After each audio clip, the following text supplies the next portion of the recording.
Back, and Gulf Coast residents who stayed behind are battling one of the worst hurricanes of this century.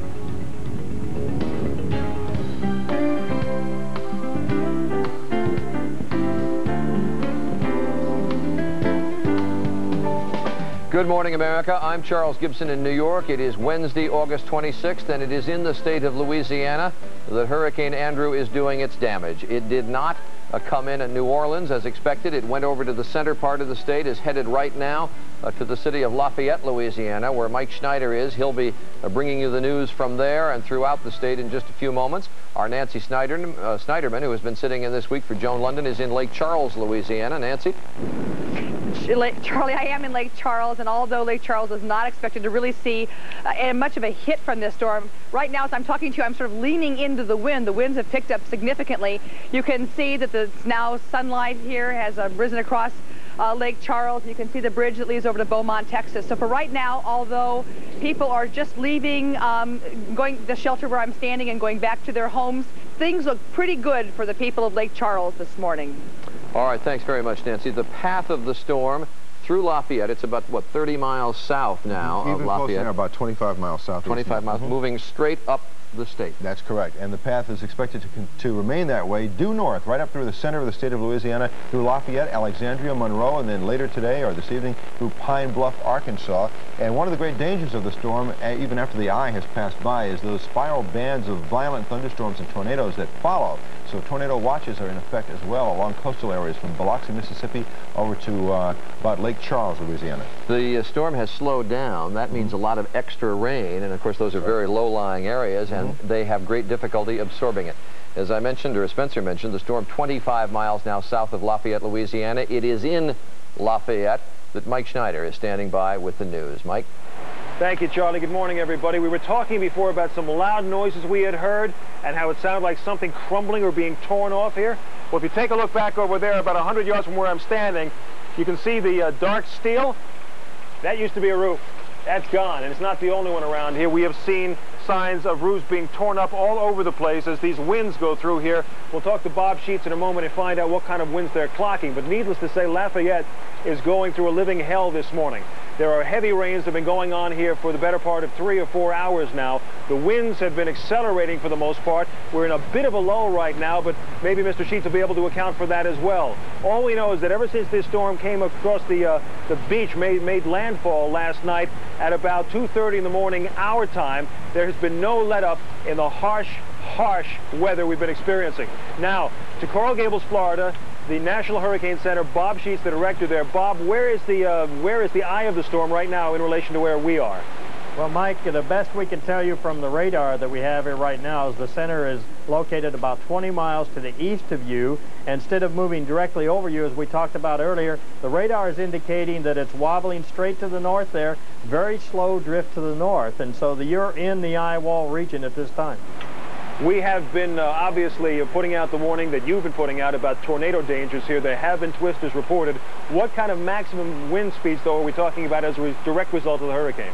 Well, our best estimate, and again, this is strictly an estimate because we don't have any real means of making measurements there and don't do all that good a job of predicting those intensities as you move over the land there, is that somewhere between 80 and 100 miles per hour, and that's based on a normal decay rate as the storm moves inland. I keep getting reports back, though, that some of those winds may be stronger than that. Yeah, we had one report from the airport here claiming that the wind was clocked in excess of 90 miles an hour. What about the rain? This area is so prone to flooding, and there are serious consequences here. What can we tell the audience about that? Well, unfortunately, Mike, that is going to be the situation. The slow movement that we're seeing there means a very prolonged period of rain, and probably for the next 24 hours or perhaps even more. Is this storm almost in a stall?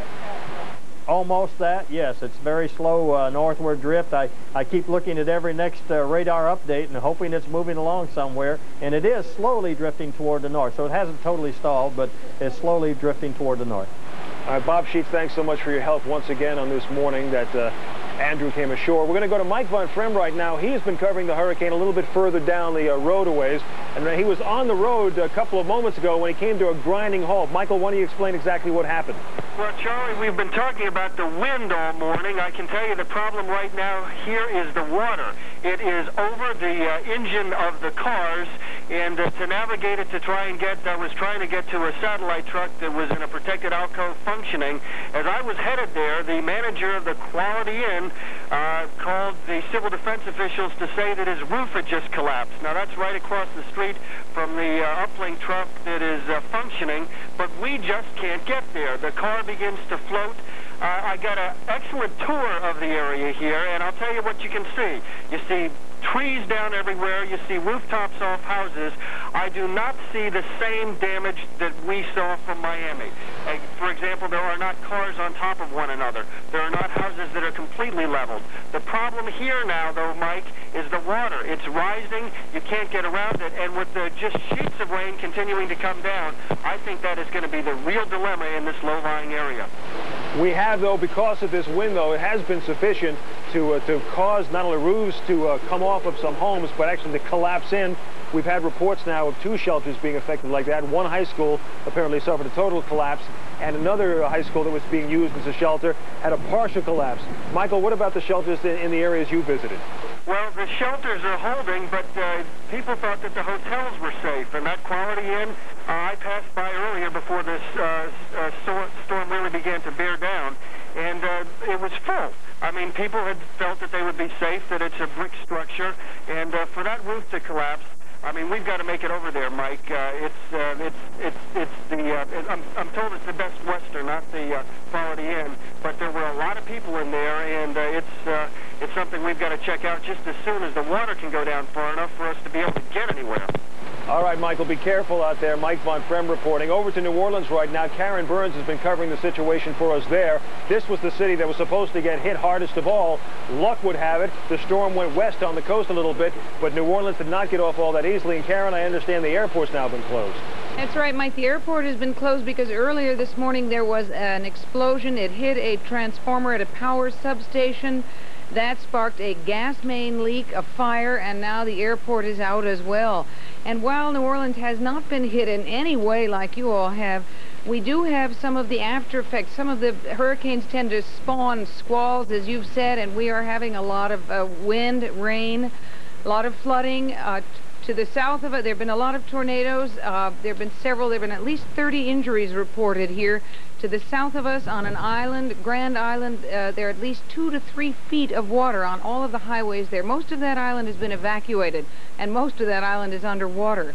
So this area is not as badly hit, but it's certainly the troubles aren't over yet, Mike. I was going to ask you about if they had some sort of casualty count at all. Obviously, in Florida, it took several days after the fact for them to know the true extent of how damaging the storm was in terms of the human cost.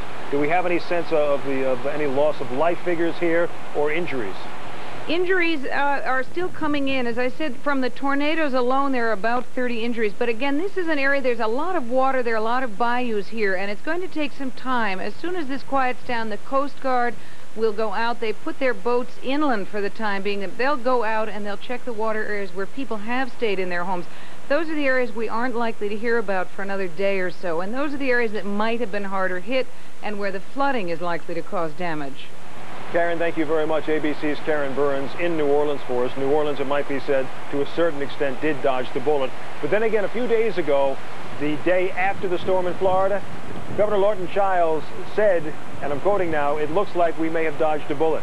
Governor Chiles will probably now admit that he was very wrong, because the damage estimate figures are now coming in for Dade County, that is the greater Miami area, and especially South Dade County, which is where the eye of the hurricane made its first landfall, around the Homestead area, and the damage figures now are estimated somewhere in the neighborhood of $15 to $20 billion. That's it from now. We will be back a little bit later in the broadcast to let you know exactly what is going on with the situation here, not only in Lafayette, but throughout the state of Louisiana as a whole. Let's check in with Charlie and Spencer right now. All right, thanks very much, Mike. Nice job. In Lafayette, Louisiana, which is just beginning to experience the absolute worst of the hurricane. In fairness to Governor Chiles of Florida, I think when he made that remark about dodging a bullet, he was talking about loss of life. Yeah, human loss. And with that kind of incredible damage that they suffered in Florida, there was relatively low loss of life, hopefully.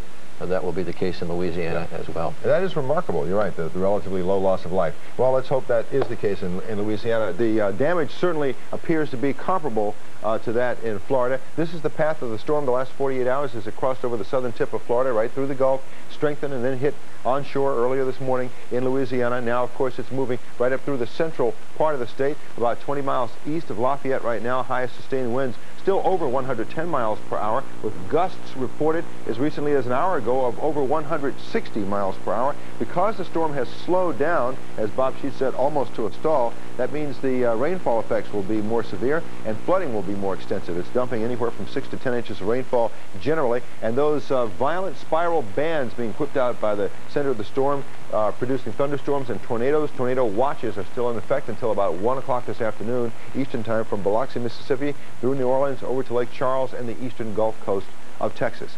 That's a look at the national weather. Here's a look at the weather. Having sustained winds of 165 miles an hour, in fact, it broke the wind gauge up at our parish courthouse, and I was able to go out and foray around the community, and I'd just like to tell our people who evacuated, and most of our people are out there, much of your personal property, our personal property is in good shape. It's just going to take a lot of repair, a lot of trees down, over 200 electrical wires down, a lot of water. We don't know how soon we'll be able to get the water out. We're all very tired, but we're going to keep on working. All right, we're taking a look at some scenes from your city taken this morning. So you're without water, you're without power, no guess as to how long that'll be the case, huh? No, we have drinking water online, and we never lost it. You do have drinking water online, I'm sorry. But we do not have power. We have about a foot and a half of water on most streets, except up on the main street on the high ridge. The town's 3 feet above sea level to about 7 or 8 in most places. Are you getting any assessments of injuries, Mayor Jones? We miraculously, up to now, we have not had an injury. Our people took heed of our mandatory evacuation order, and we were about 95% plus evacuated. Go ahead, I'm sorry. I'm sorry. Our biggest concern now is the eye having moved away from us, the wind direction has changed. We're concerned about any tidal surge. We're only 2.5 miles from the Gulf, and we have a canal that's unprotected by levees that certainly could bring more water into it. So you're afraid it might suck some water out of the Gulf your way? Correct, because when the storm passes us and gets to the west, we get the tidal surge. The counterclockwise motion then brings water, and we're just concerned. We just don't know how much to expect. But unless that happens, you're figuring the worst is done for Franklin. Well, the worst of damage being made, we just have days and days and weeks of work ahead of us. Okay. Mayor Jones, thank you very much. I'm going to move up the road just a little piece up to Lafayette, where Mark Mouton is with the Red Cross in Lafayette. Mark, good morning. Good morning, Brian. How are you? I'm fine, thank you. Better question is how you are. What's the situation there? Brian, there's no doubt about it. Hurricane Andrew is here. I'll say the Red Cross is on the scene, and we're doing what we're supposed to be doing. What kind of numbers are you trying to cope with? Right now, Bryant, in our 7-parish service area, we've got in excess of 10,000 people in our 42 shelters. The primary concern now of the Acadiana area chapter of the Red Cross is just to provide safety and shelter, as well as food. Hopefully, we'll be able to do it when this storm passes. Do you have power? Do you have water? We have water. We have no power. What are your needs at this point, Mark? Our needs now, Bryant, are just for everyone to stay in their homes if they would. The shelters are full. We are, in the morning, going to start our mass care, our mass feeding, and that's going to be the critical point. Get everybody involved and giving us a hand and getting these 10,000 people fed. You still thinking the worst is coming your way? I think it is. The worst is yet to come. Unfortunately. Get safe. Yeah. Keep us in your prayers. We certainly will. Mark Mouton, thanks. Katie? All right, Brian. Ed Rashad is a junior high school principal in Houma, Louisiana. Mr. Rashad, can you hear me? Yes, I sure can. Can you tell us first about the shelter that you're staying in right now? I understand you're with Roger O'Neill at the same shelter, and the roof has blown off. Is that right? No, the roof is damaged, but it's not blown off. The shelter's an old school, but it's in pretty good shape. How about the water situation? Is there a lot of water in the shelter? there's not any water in the shelter. It's surrounded around the shelter. But that is a major problem in this town, in Terrebonne Parish, is the water situation. It's a high, the high water will cause a lot of people a lot of trouble. I understand that you've been walking around surveying the area. What have you seen so far? Well, we've seen some trees have been uprooted, seen some damage from the building, you know, the roofs, tin damage, tin flying off, things of that sort. Is the damage worse than you expected or not as bad? Ma'am? Is the damage you've seen so far worse than you expected or not as bad as you expected? It's probably worse than I expected. I didn't think it would be that bad. But during the night, last night, the wind sustained was pretty high. Now, we figured we'd have quite a bit of damage. How long, Mr. Rashad, do you think people are going to have to stay in that shelter? The people that are in the shelter are from the low-lying areas, and they might be in here for 3-4 days, possibly even a week. That water stays up high, and they won't be able to get back to their homes. Well, Ed Rashad, thank you so much for talking with us this morning. The best to you. Thank you, ma'am. Have a good day. And as we head to a commercial break, we want to show you a live shot from Lafayette, Louisiana.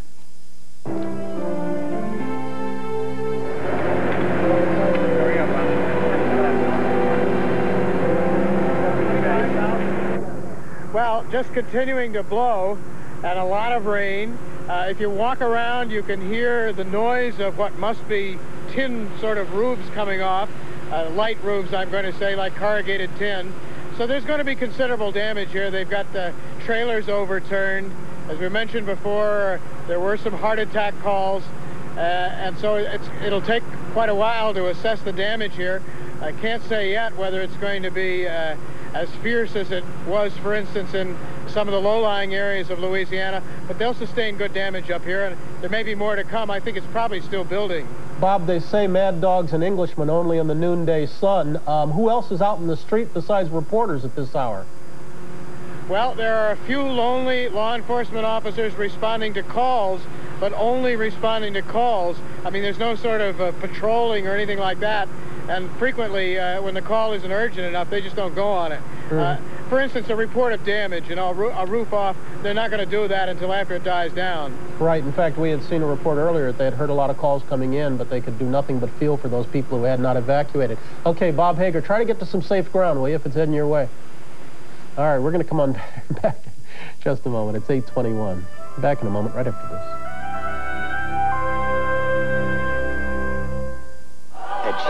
Storm, or at least right now. What's it feel like from your vantage point? Well, I think I wouldn't argue with that. We've had some very, very strong gusts, as you know, but it's not a long, sustained period of big blow. As I said earlier, nothing like Miami.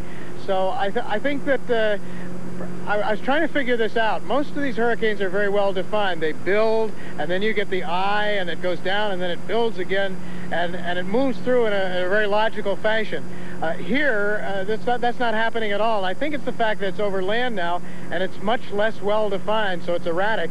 I would also say because of that, it seems to me like it wouldn't build. Normally, they have to be over water and hanging around off a coast to really get strong. I know, Bob, you've been talking all morning about how the people in Lafayette are very concerned about flooding.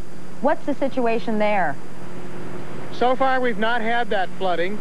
Well, I say that. It's easy to say that standing here. Caution, you can't really tell anything until you go out and look at it. But so far, we've not had reports of major flooding. There have been some roads closed because of flooding. You know, I guess, honestly, it's just too early to say.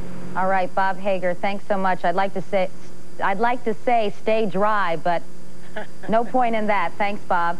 Roger O'Neill is in New Iberia, Louisiana this morning. He's on the phone with us. Roger, what's the latest there? Well, I really wish that I could say that it's getting better, but I don't think I honestly can. The only thing that has changed in New Iberia from the last time I talked to you is it's gotten a little bit lighter, and now we can see why it's so dangerous out there because all this stuff is flying through the air and we can see it. The rain continues to come down, perhaps not quite as hard as it has been, but it is still horizontal, which is to say that the wind is still blowing like the devil. Have you been able, Roger, as Ed Richard did, to walk around and look and see what has happened so far? Yeah, we have done some walking around. We've tried to do some driving around. There is some flooding. It is not major flooding yet. There is widespread damage throughout New Iberia, however. I mean, if there is a sign up that is not damaged, I have not seen it yet. And at the high school, parts of the roof continue to blow off the top of it. The 3 inches of water is probably down to 4 inches now throughout the floor of that school. I'd have to hazard a guess, Katie, that we've had more than 6 or 8 inches of rain so far in the last 5 or 6 hours. Wow. Roger O'Neill, thanks so much. As Andrew hit early this morning, it spun off a tornado just west of New Orleans. The twister hit the small suburb of Laplace. More than 50 people were injured and dozens of homes were destroyed. Searches are now on for people who may be trapped in damaged buildings. People in South Florida are starting to clean up from Hurricane Andrew. Damage estimates range as high as $20 billion from the storm, and 14 people so far were killed. Help is flooding into South Florida, food, blankets, and medicine, and the Postal Service plans to set up a general delivery service so people in the hardest hit areas can get their mail. It's 8:36, and that brings you up to date on all the news, Brian. All right, Katie. Andrew's destruction has, of course, put a strain on FEMA, the Federal Emergency Management Agency. We're going to go to Washington right now, where Wally as healthy as possible during this early critical period. As we speak, we're setting up disaster field offices and getting prepared to assist with the recovery as well. Are your supply lines open? Are you able to get the goods through to those who need them most? It's difficult. It is really difficult because once we are able to provide the materials into the area, they have to be distributed, and communications are difficult, the transportation is difficult. So it's a real challenge, but everybody's doing their best at this time. It's a combined federal, state, local activity. In Florida, how would you define your primary needs at this point? Primary needs right now are creature comfort needs, keeping people in a situation where we can protect their health and welfare in a location until the power can be brought back on, and those homes that can be reoccupied are reoccupied, and we begin to find temporary housing for those that can't get back. And can you even begin to hazard a guess when for the Florida residents that might be?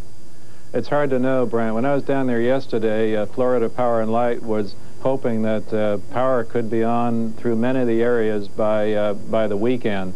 But the destruction down there is absolutely awesome. I'm told that for those who are around during Hugo, that appears to be much worse in terms of destructions of home, property, and business than Hugo was. Okay, let's move on to Louisiana. Right. What are you doing in Louisiana right now? Well, we have been preparing for the Louisiana or Texas, wherever the storm was going to come ashore, for the past couple of days as well. Last night, or early this morning, about 3 o'clock, the President signed a declaration of a major disaster, and that enables the capability that we already have marshaled at Alexandria, Louisiana, communications capability, food backup, tarpaulins, that sort of equipment to be utilized. And as soon as we can get a full understanding of the situation, we'll be moving out into the most affected areas to give those state and local people as much help as we possibly can. Are you able at this point to even define your difficulties, priorities, needs? No, we can't. I've been listening in on some of your interviews with those valiant folks on the scene down there, and it's really hard to do it right now except in general terms. We know that we're going to need generators, backup food, tarpaulins, and there'll be a real demand for temporary housing. That is for absolutely certain, and we're prepared through an activity we call a Federal Response Plan, which integrates the capabilities of 27 federal agencies to bring that in as quickly as the need is identified. One final note, your budget, of course, anticipates some of this. Right. But has Andrew busted the budget? Well, it probably will. You know, it's hard to forecast earthquakes and hurricanes, and we probably will. We anticipate that at some point we'll need a supplemental appropriation, but for the near future, we're okay. Wally Stickney, thanks very much, Mr. Stickney. Appreciate it. Thank you. It's 8:40. Katie? Bryant, in southern Florida, Hurricane Andrew caused at least a dozen deaths and somewhere between $10 and $20 billion worth of damage. Among the communities hardest hit was Country Walk, Florida, where Bill Brown is figuring up what Hurricane Andrew has cost him and his family. Good morning, Mr. Brown. Good morning, Katie. Let me start at the beginning. You weathered the storm in your home. You chose not to evacuate? Well, we weren't in an evacuation area, and we thought that we were doing the right thing. We had prepared, as they had told us to. We had put some shutters up on some of the windows and everything, and taped the other ones, and basically we'd gotten food and water in. I understand. And go ahead, I'm sorry. Go ahead. You can go ahead. Well, we had tried to prepare, and then as the storm hit, those preparations kind of blew away right away. And, I understand that you and your family, Mr. Brown, initially stayed in a closet, and it got so bad you had to head to the bathroom? Well, we thought that we were moving to a closet on the protected side of the house, and then after we saw our shutters blow off, we decided to move back into a small bathroom on the other side, and we stayed there for probably 4 hours, I think, as we were listening to the wind and the house fall apart. We can somewhat see your home behind you. Can you give us a quick tour? I know you're there with a handheld camera, with a cameraman. Can you show us where the worst damage occurred? Well, the worst damage is probably up on the second floor. We had 3 bedrooms up there that all the interiors were completely blown out. You can go ahead and walk in, Mr. Brown. Go ahead and walk in with the camera. He'll follow you. Well, all the interior partitions are blowing out on that. We still have the basic structure, I think, is sound, but we don't have any, or very much roof sheathing or plywood up on top of the roof. That's all open up, so all the water came in, and all of our drywall has fallen off the walls since that time. Is the home salvageable? Yes, I think so. I think it's going to take a great deal of effort to get it back into shape, but as I said, I think the structure is there. Most of our belongings, I think, that weren't damaged by the storm itself, we've tried to pull out a few things, and at this time it appears that the things that got wet, they're starting to mildew. I think we still have water coming into the house, and it's going to probably damage, and either with by warping the wood furniture and that. So in the end, I don't think we're going to have a whole lot that's really worth saving. My goodness, what a mess. Any idea in terms of dollars how much damage was done? No idea. The one thing that we did find is, even as bad as our house was, as soon as we came out and started looking at some of our neighbors, they seemed to have even worse conditions, and it makes us feel a little bit grateful. We did come out of it without a scratch, and we're thankful for that. And I think we have a house that's probably salvageable. Were you insured for this? Yes, we are. We've talked to our agent already, and they've so far we're fairly optimistic about it. I think they're telling us that we should be covered for the most part on the structure and on our belongings, and they'll also provide us some living expenses here while we're trying to rebuild. We're about out of time. I know you have a wife and 2 sons. Where are you all staying in the meantime? Well, we're staying at a friend's right now. We actually have a daughter, too, who we just took up to college last week, and we're staying with her roommate's parents right now that are right across the street. I'm sure she was glad, she's glad that she was in college when Hurricane Andrew came through. Well, we haven't been able to talk to her yet. We've gotten word out, and I think word has been given to her that we're all right and everything, but we just haven't had the chance to get through to her and really tell her what the situation is here. Well, perhaps she's watching you right now. Bill Brown? We hope so. Thank you so much. All right, thank you. All right, and we'll be back right after this. That the standard model didn't